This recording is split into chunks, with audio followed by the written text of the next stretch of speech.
Hello friends, Ravi math दृष्टि channel पे आपका स्वागत है। और मैं इस क्लास में द्विघात समीकरण के कुछ कंसेप्ट लेकर आया हूं जो कि श्रीधराचार्य मेथड और श्रीधराचार्य फार्मूला या श्रीधराचार्य सूत्र पर आधारित है।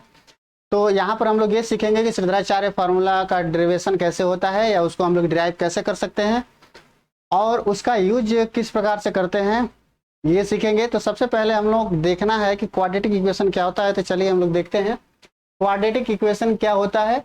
यानी क्वाड्रेटिक इक्वेशन को हम लोग द्विघात समीकरण कहते हैं हिंदी में, और क्वाड्रेटिक इक्वेशन का जो जनरल फॉर्म या स्टैंडर्ड फॉर्म होता है उसको हम लोग व्यापक रूप कहते हैं हिंदी में। तो यहाँ से अगर हम लोग इसका जनरल फॉर्म या क्वाड्रेटिक इक्वेशन का जनरल फॉर्म या स्टैंडर्ड फॉर्म देखें तो आपका क्या होता है, ax² plus bx plus c equal to 0 होता है। तो यहाँ पे अगर हम लोग देख रहे हैं तो इसको हम लोग क्वाड्रेटिक इक्वेशन इसलिए कहते हैं क्योंकि इस इक्वेशन का जो मैक्सिमम पावर है, ठीक है ना, इस इक्वेशन का जो मैक्सिमम पावर है तो मैक्सिमम पावर क्या है आपका 2 है। Maximum power of variable, maximum power of variable क्या है यहाँ पे 2 है। और इस मैक्सिमम पावर ऑफ वेरिएबल को हम लोग कहते हैं डिग्री, ठीक है, या हिंदी में हम लोग इसको कहते हैं घात।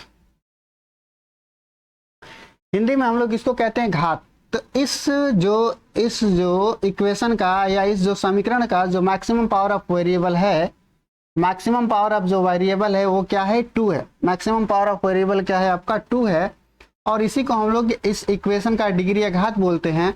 तो क्वाड्रेटिक इक्वेशन या द्विघात समीकरण का जो फॉर्म होता है उसमें जो इसका वेरिएबल यानी इक्वेशन का जो मैक्सिमम पावर होना चाहिए या जो डिग्री होना चाहिए वो क्या होना चाहिए आपका 2 होना चाहिए। तो हम लोग देख सकते हैं कि इस जनरल फॉर्म या स्टैंडर्ड फॉर्म में इसका पावर क्या है या इसका डिग्री क्या है 2 है। तो अगर यहाँ से a की वैल्यू अगर 0 हो जाए, अगर इस a की वैल्यू 0 हो जाए, ठीक है, a की वैल्यू अगर 0 हो जाए तो हम लोग देख सकते हैं कि a की वैल्यू जैसे 0 होगी ये पूरा टर्म 0 हो जाएगा, तब उसका जो डिग्री होगा या मैक्सिमम पावर ऑफ वेरिएबल होगा इसका 1 बन जाएगा। इसलिए यहाँ पर हम कह सकते हैं कि यह तभी जनरल फॉर्म, यह तभी क्वाड्रेटिक इक्वेशन कहा जाएगा जब इसका a 0 के इक्वल नहीं होगा, इसका a 0 के इक्वल नहीं होगा, तभी हम इसको क्वाड्रेटिक इक्वेशन कह सकते हैं। और एक साथ ये भी कह सकते हैं कि जो a b एंड c होना चाहिए वो क्या होना चाहिए, रियल होना चाहिए। a b and c are real. तो इसमें a b एंड c क्या होते हैं, रियल होते हैं। a b एंड c क्या होते हैं, रियल होते हैं। और जहां पर a 0 के बराबर नहीं होता है या a is not equal to 0 होता है तो अब हम इसे कहते हैं कि यह क्या है, क्वाड्रेटिक इक्वेशन का जनरल फॉर्म है, ठीक है। तो यहाँ पे इसके मैक्सिमम पावर को तो डिग्री कहते हैं। यहाँ पर अगर 2 है तो क्वाड्रेटिक इक्वेशन या हम लोग या आप लोग क्लासेस में पढ़ चुका होगा, पॉलिनोमियल में पढ़ चुका होगा या क्वाड्रेटिक इक्वेशन के बेस में पढ़ चुका होगा कि जो कोई भी इक्वेशन होता है अगर उसका जितना मैक्सिमम पावर होता है यानी जितनी डिग्री होती है उसके उतने ही क्या होते हैं, रूट होते हैं। तो इसके रूट होंगे क्या, इसके रूट कितने होंगे, 1 एंड 2, ठीक है। मतलब काउंटिंग में इसके 2 रूट होते हैं। मतलब क्वाड्रेटिक इक्वेशन के रूट्स कितने होंगे, क्वाड्रेटिक इक्वेशन के रूट्स कितने होंगे, 2 होंगे। क्वाड्रेटिक इक्वेशंस के रूट्स कितने होंगे, 2 होंगे। यानी x की वैल्यू कितनी होगी, 2 होगी, ठीक है। तो रूट्स इसके 2 होंगे क्योंकि इसका जो डिग्री होता है या घात हो जाए या जो मैक्सिमम पावर ऑफ वेरिएबल है वो 2 है, इसलिए इस पूरे इक्वेशन का जो रूट्स होगा वो क्या होगा, 2 होगा।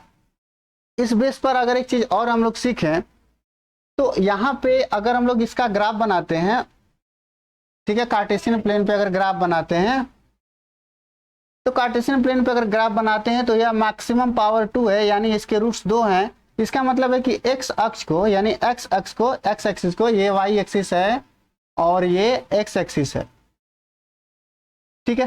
तो x एक्सिस को यह जो बनेगा या इसका जो वक्र बनेगा वह कितनी बार काटेगा, केवल 2 बार काटेगा। जैसे मान लेते हैं ये है, ठीक है।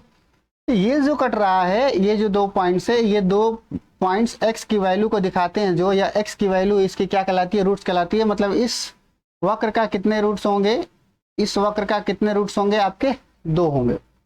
इस वक्र का कितने रूट्स होंगे आपके, 2 होंगे। ठीक है, तो डिग्री 2 होगा तो रूट्स 2 होंगे। और इसका ग्राफ कैसे हम लोग डिजाइन करेंगे या कैसे ड्रा करेंगे, इस प्रकार से आप लोग देख सकते हैं कि इसका ग्राफ कैसे डिजाइन हो। अगर मैं आपको ये बता दूं तो ये जो y पे जो अंतखंड कटा है, यही आपका क्या होता है, c। यही जो आपको होता है आपका c। ये जो c दिख रहा है वो c इस y एक्स पे कटा हुआ अंतखंड होता है। मतलब इतनी डिस्टेंस क्या है आपकी, c होती है। ठीक है, किसी भी इक्वेशन में हम लोग बात करें तो ये जो बेसिक चीज रहा द्विघात समीकरण का, ये आपका बेसिक थिंग्स है इस द्विघात समीकरण के बारे में। तो चलिए हम लोग देखते हैं कि द्विघात समीकरण को हल करने के कितने तरीके होते हैं। ठीक है, द्विघात समीकरण के हल करने के कितने तरीके होते हैं उसको हम लोग देख लेते हैं। ठीक है, तो इसे इरेज करते हैं।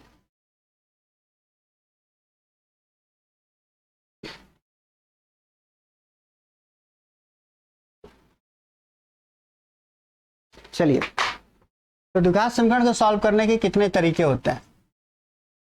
Method to solve quadratic equations, methods to solve quadratic equations. Methods to solve quadratic equation, द्विघात समीकरण को हल करने के नियम। द्विघात समीकरण को हल करने के नियम। ठीक है, द्विघात समीकरण को हल करने के नियम कितने होते हैं, तो यहाँ पे द्विघात समीकरण को हल करने के नियम आपके मुख्य रूप से 3 होते हैं। पहला है आपका फैक्टर मेथड, जिसको हम लोग बोलते हैं गुणनखंड नियम, गुणनखंड नियम। दूसरा होता है आपका by making perfect square, by making perfect square, by making perfect square यानी पूर्ण वर्ग बनाकर, यानी पूर्ण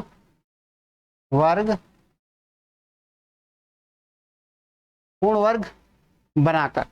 जो तीसरा होता है आपका सॉल्व करने का, वो होता है आपका श्रीधराचार्य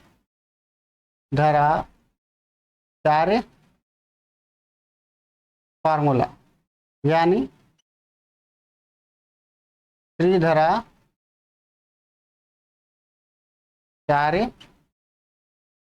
सूत्र। ठीक है, श्रीधराचार्य सूत्र, ये तीन तरीके होते हैं, 3 मेथड्स होते हैं किसी भी क्वाड्रेटिक इक्वेशन को सॉल्व करने का।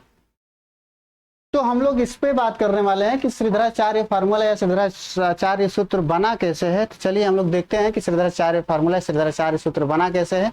तो हम आपको बता दें कि इसी पे बना है बाय मेकिंग परफेक्ट स्क्वायर। तो सबसे पहले हम लोग देखेंगे कि पूर्ण वर्ग कैसे बनाया जाता है। पूर्ण वर्ग बनाने के बाद श्रीधराचार्य फार्मूला खुद ही डिराइव हो जाता है उसी में। तो हम लोग देखेंगे कैसे डेरिवेशन हो रहा है और कैसे इस परफेक्ट स्क्वायर बनाते हैं किसी भी क्वाड्रेटिक इक्वेशन को, हम लोग वो देखते हैं।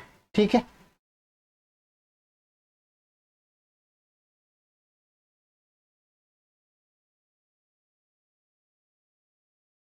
चलिए श्रीधराचार्य फार्मूला, श्रीधराचार्य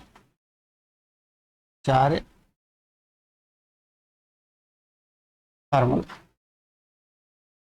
श्रीधराचार्य फार्मूला।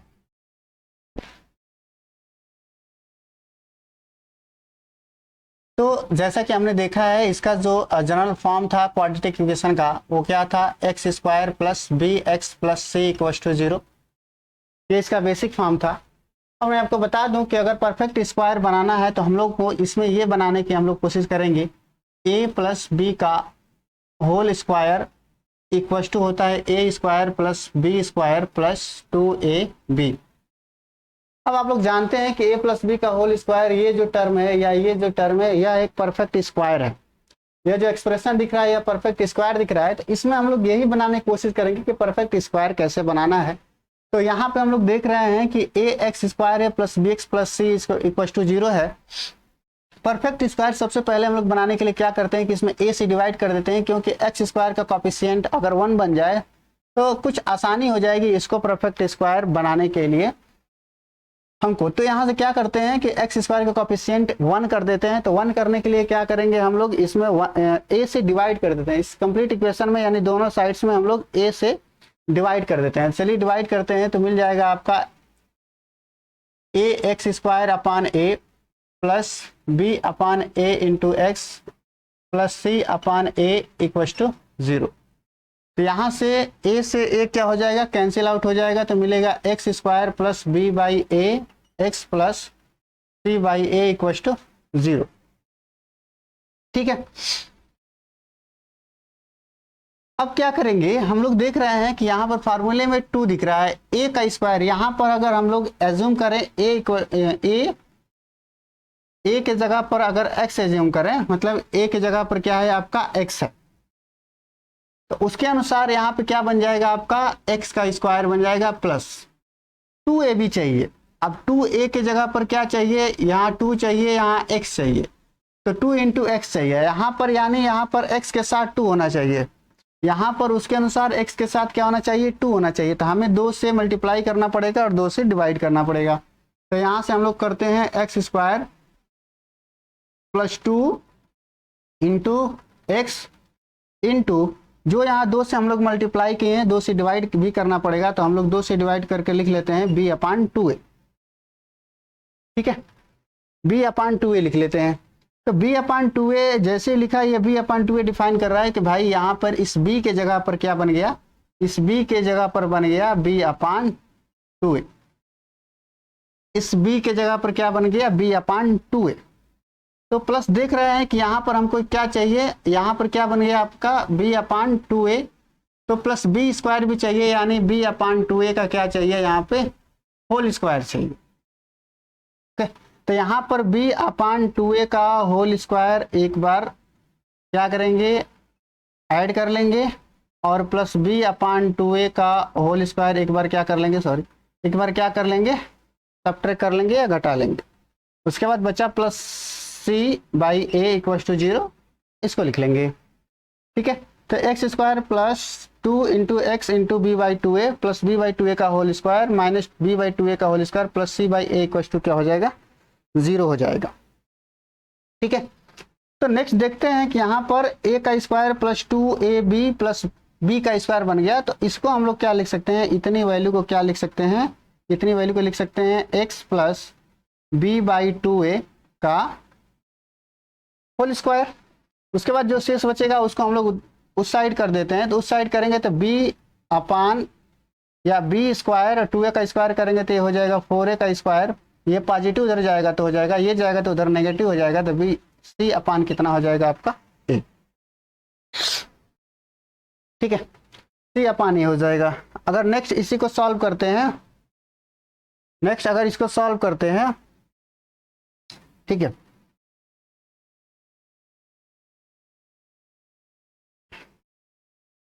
यहाँ पे करते हैं, तो अब क्या होगा देखते हैं। तो इसको अगर हम लोग सॉल्व करें, अगर इसको हम लोग सॉल्व करें तो x plus b by 2a का होल स्क्वायर, और इसमें से अगर हम लोग एलसीएम लेते हैं, अगर हम लोग इसमें से क्या लें, अगर एलसीएम लेते हैं तो कितना हो जाएगा 4a स्क्वायर, यहाँ से कितना हो जाएगा 4a का स्क्वायर, और ऊपर हो जाएगा b square minus 4ac, b square minus 4ac। Okay, next अगर इसको हम लोग सॉल्व करें, स्क्वायर को उधर ले जाएं तो अंडर रूट में हो जाएगा, तो x प्लस बी अपान 2a, और ये हो जाएगा स्क्वायर रूट करेंगे तो ये हो जाएगा आपका under root b square minus 4ac upon, और ये कितना हो जाएगा आपका स्क्वायर रूट निकालेंगे तो 2a, 4 का स्क्वायर रूट 2 हो जाएगा और a स्क्वायर का स्क्वायर रूट हो जाएगा आपका a। अब इसको अगर उधर ले जाएं, और आपको पता है कि स्क्वायर रूट जब भी निकालते हैं तो 2 वैल्यू जाती है प्लस और माइनस, जब इसको उधर ले जाएंगे यानी b बाई 2a को अगर क्या करेंगे, बाई डिफेक्टिंग करेंगे या पक्षांतर करेंगे, तो ये हो जाएगा minus b by 2a plus minus under root b square minus 4ac upon कितना हो जाएगा, ये वाली वैल्यू 2। अगर इसी को एक साथ लिखें, तो x इक्वल टू हो जाएगा minus b plus minus under root b square minus 4ac upon 2a, और यही होता है आपका द्विघात समीकरण का फार्मूला, सॉरी श्रीधराचार्य फार्मूला ये होता है कि x equal to minus b plus minus b square minus 4ac upon 2a, ये आपका क्या होता है, श्रीधराचार्य का फार्मूला होता है। ठीक है, तो इस श्रीधराचार्य फार्मूला को हम लोग यूज कैसे करते हैं, हम लोग वो देख लेते हैं। श्रीधराचार्य फार्मूला का यूज कैसे करेंगे हम लोग वो देख लेते हैं। ठीक है, तो अगर एज्यूम करें यहाँ पर, चलिए एज्यूम करते हैं यहाँ पे कि वैल्यू अगर दिया है x square plus 3x plus 2 equal to 0, एक वैल्यू यानी एक इक्वेशन दिया है x square plus 3x plus 2 equal to 0, तो हम लोग इसको यूज कैसे करेंगे, इस फार्मूले को। यहाँ से हम लोग कैलकुलेट करते हैं कि यहाँ पर कोफिशिएंट कुछ नहीं है तो क्या है, 1 है, यानी a की वैल्यू 1 हो गई, b की वैल्यू क्या हो गई 3 और c की वैल्यू क्या हो गई 2। तो बस कुछ नहीं करना है, इस श्रीधराचार्य के फार्मूले b a c की जगह पर रख देना है।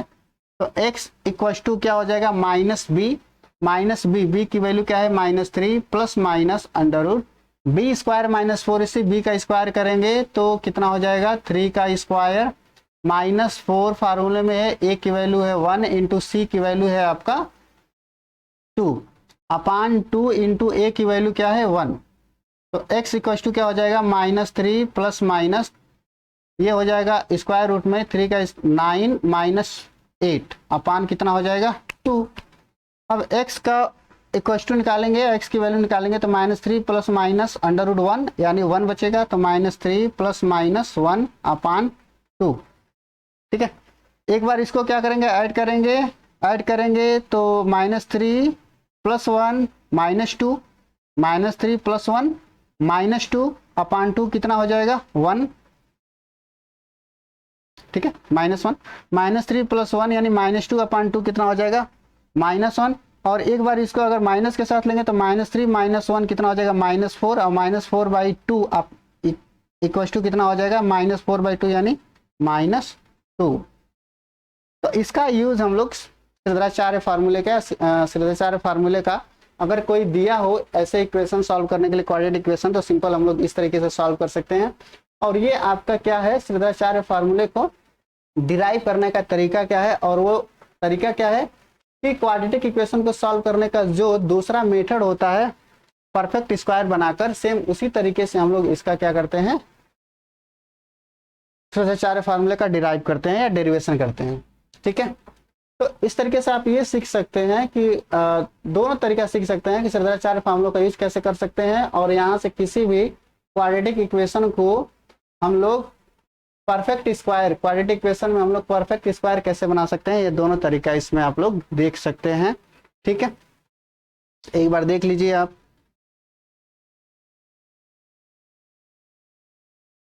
चलिए, तो फिर हम लोग मिलते हैं फिर से एक नेक्स्ट क्लास में, तब तक के लिए धन्यवाद, थैंक यू।